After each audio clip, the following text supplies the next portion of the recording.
I have nothing out here. Go. Good afternoon and welcome to the Rockbridge Report. I'm Ann Vasulis. And I'm Jessica Strait.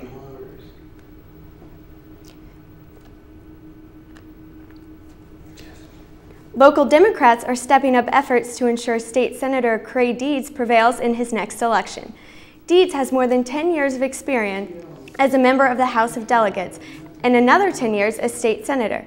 His success in the upcoming election will impact which party has control over the Virginia State Senate. The Republicans are currently only 2 seats away from securing the state Senate. Volunteers like Jake Larson believe Deeds has done a good job building personal relationship with Virginia residents. And most folks know him on a first-name basis, so it's kind of almost informal, and people don't really feel like we're there politicking or we're there trying to sell them anything. It's a real great experience, and hopefully the people who do go door-to-door, are volunteers, and those that are doing it for the first time come away with a similarly good experience. I'm going to win, but I'm only going to win with your help. County lawyer is running against Republican T.J. Aldis to represent the 25th District. Deeds has represented the district since 2001, and the Virginia Public Access Project says that he has surpassed Aldis tenfold in campaign fundraising. The moderate Democrat has fought to keep taxes low, and he aims to improve school systems and classroom resources. Deeds has campaigned statewide twice, in 2005 for Attorney General, and last year as the Democratic candidate for governor. Next week, Rockbridge Report will focus on his opponent, Republican candidate T.J. Aldis. Nearly 4.5 years after a shooting at a campsite in Rockbridge County, Kevin Howard pleaded guilty on Friday to 5 charges stemming from that incident. Howard's defense team and Commonwealth's attorney Bucky Joyce reached a plea agreement Friday morning, just 3 days before Howard's jury trial was scheduled to begin in circuit court. The 29-year-old will serve 17 years behind bars as part of the agreement approved by the circuit court judge Michael Irvin.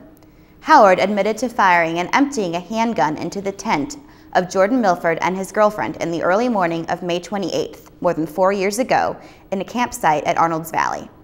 The charges included attempted murder. Joyce told the court that investigators linked the case to Howard through fingerprints and DNA evidence. U.S. Marshals arrested Howard in Rockport, Texas last November. I guess it's the old saying, Your Honor, of the uncertainties of going to a 12-person jury, and the idea of having a bird in the hand worth 2 in the bush. We felt confident that 12 people hearing this case, of course the court presiding, would have a favorable outcome, but as you know, you can't foresee exactly what would happen in a jury trial. So, grand jury has also returned an indictment for attempted first-degree murder on or about May 28, 2007 in violation of Virginia Code sections 18.2-32 and 18.2-26. We'll say to that felony for which you're indicted. You guilty or not guilty? guilty. The court also finds that the plea agreement is supported by the evidence. The court finds that the plea agreement serves the ends of justice. In this case, the court intends to follow the plea agreement. Well, City Council will meet in a work session tonight at 7:30 p.m. to discuss the controversial flag ordinance. The meeting will be open to the public, but city officials are not setting a time aside for residents to voice their opinions.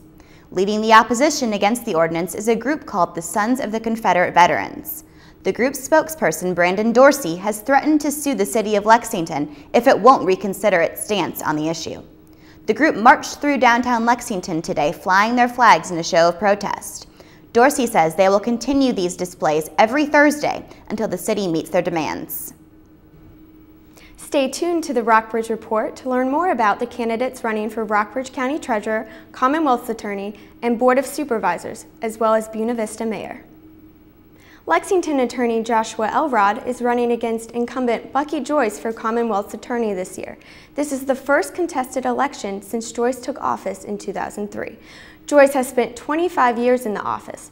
He served as Assistant Commonwealth's Attorney from 1986 until 2003.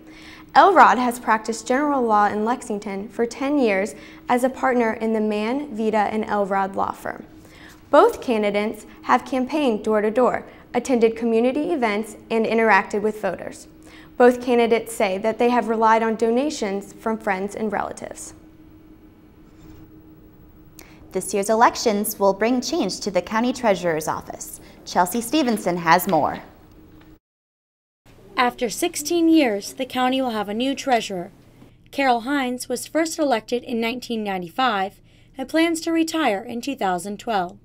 So this year's election is different, and 3 candidates are running. It is unique. I didn't think this was a well sought after job. Republican Betty Travato is currently Chief Deputy County Treasurer and has spent a total of 25 years in the Treasurer's office.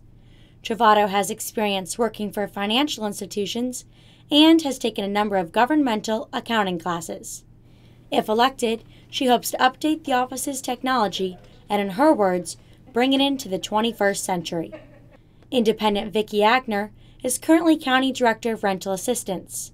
Agner has also spent time working at Washington and Lee University and at the courthouse. She serves on several boards, including the Glasgow Life-Saving and First Aid Crew Auxiliary, where she is former board president. Agner has spent most of her campaign trying to meet residents. Thank you. I don't have anybody going door to door for me because I want to do that myself. I want to have that personal touch with people. The third candidate is also an independent. Charlie Heilman wants voters to know he's not afraid to take chances. His campaign symbol is his red tractor because it represents rural America and red is a bold color. A native of the county, Heilman is currently a farmer in the Rockbridge Farmers Co-op, but has experience in other industries too. Well, as a businessman for over 30 years, I did some of the hands-on work in my different businesses, but I also took care of the operation and the finances, and I think that's where my qualifications come in to be a treasurer. The county treasurer's office hasn't seen a change in management in over a decade, which means this year's elections will have a strong impact on the future of the office. For the Rockbridge Report, I'm Chelsea Stevenson. This year, 3 candidates are running for the county treasurer. The Rockbridge Report will continue to follow the race until the new treasurer is elected. The race for supervisor in the Buffalo district is split between 2 very different candidates. Janet M. Mogensen, the owner of Virginia Safari Park, is running as the Republican candidate, and she wants to use the power of private enterprise to help the local economy. John Marshall Higgins, the Rockbridge County Jail Superintendent, is running as an independent candidate and proposes to make sure the voice of the people in his district is heard. Election Day is Tuesday, November 8th. The reason I'm running for Buffalo District Supervisor is I feel I can bring a private businesswoman's point of view to it. A lot of people that have been on the board in the past have been not private business owners. So they look at the way we run our government from the terms of where the government money can give us money, where the government can help us decide what to do with it. And I'm bringing a private business person's point of view, knowing that I run a business for profit. We need to start taking care of the people that votes us in. We need to listen to them. We need to listen to those guys that works the 311 shift. They can't come to night meetings or has those 2 jobs I told you. We need to be their voice so that they can have a voice at these meetings and stuff. Halloween is coming up, and the local community is preparing for hundreds, if not thousands, of little ghouls and goblins. The downtown community will celebrate Halloween on Monday, and local stores plan on staying open for trick-or-treaters. Watch out for children downtown and in area neighborhoods. And coming up next, see how student loans are affecting college students nationwide and locally. Well, the rising cost of getting a college education is taking a toll on students and recent graduates across the country. Now, President Obama says he wants to make repayment of student loans easier during these tough economic times. Education Secretary Arne Duncan explains what the president has planned. This is a big deal. Basically what we're doing, and we're just going to do this by ourselves, we can't wait for Congress, we're just going to act, is we're going to reduce those monthly payments depending on the individual by as much as a couple $100s. So if we can reduce those monthly payments, we'll reduce defaults, we'll strengthen the economy. And Carol, you know, people are hurting out there. Families are struggling. It's hard for recent college graduates to get a good job. We have to help out. We're thrilled to be able to do this and just to do it now, not to wait. Well, students graduating with outstanding loans will now owe a lower percentage of their income for loan payments each year. President Obama is speeding up the law passed by Congress that would have gone into effect in 2014. It now takes effect in 2012. Financial aid officers at Virginia Military Institute and Southern Virginia University say it's unlikely the plan will change the way they disperse loans to students. SVU has a relatively low default rate of less than 3%. That's well below the national average of 8.8%. But the university's chief financial aid officer, John Brandt, says the lower loan rate will provide more flexibility for students who have had financial hardships after graduation. An audit found more than $16,000 missing from student-raised funds at Robert E. Lee High School in Stanton.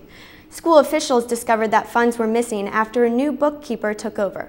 The former bookkeeper, Lisa Michelle Harrison, was arrested in August on 2 counts of embezzlement. She committed suicide 5 days later. The audit showed that Harrison had been using the school's debit card for herself. The school system filed an insurance claim for the losses, but it is unsure how much it will get back. Pro-gun supporters will hold an all-day demonstration on November 17th at Virginia Tech. A gunman killed himself and 33 students and faculty on Tech's campus in 2007. The pro-gun group is protesting Attorney General Ken Cuccinelli's claim that Tech's concealed weapons policy is already too strict. Tech's Board of Visitors is expected to discuss setting stricter regulations on concealed weapons. Coming up next on the Rockbridge Report, find out how fall foliage affects local tourism. Fall is Lexington's best tourism season. Homecoming and Parents Weekend are big draws, as well as the colorful autumn foliage. But the recession has had a negative impact. Paul Cormier, travel consultant with Lexington Visitors Center, and Peter Furmich, carriage driver for Lexington Carriage Company, weigh in on the tourism business this fall.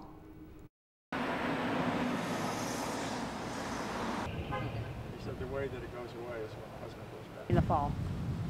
This is one of the best months. The best month, of course, is October when the color is in. Another good month is May. The carriage season runs from the beginning of April to the end of October. This year, and the economy has been somewhat troubled. In regards to tourism? Well, I think overall tourism is down slightly. It's, we're just like the rest of the country. Of course, October is probably one of our best months during the fall because of the parents' weekends, homecoming, and the fall foliage. So we do get a It's going to be Friday Night Lights for the Washington and Lee Generals. They'll face off against Catholic University at home this Friday at 7. VMI will face the Citadel in Charleston, South Carolina this Saturday at 1 p.m. Rockbridge County High School takes on Northside at home this Friday at 7. Perry McClure has a bye this week. We'll say goodbye to the warm temperatures as a cold wave will sweep through the area this weekend. Expect evening showers tonight. There will be a high of just 49 tomorrow, and the rain will ease off for the weekend, but Saturday will still be chilly with a high of 49 and an overnight low sinking to 32 degrees. But the good news is we'll end the weekend with mostly sunny skies and a high of 57 on Sunday. Rain will return on Monday with a high of 56. Tuesday will be partly cloudy with a high of 56 as well. Well, that's all we have for you today. Check us out online at rockbridgereport.wlu.edu.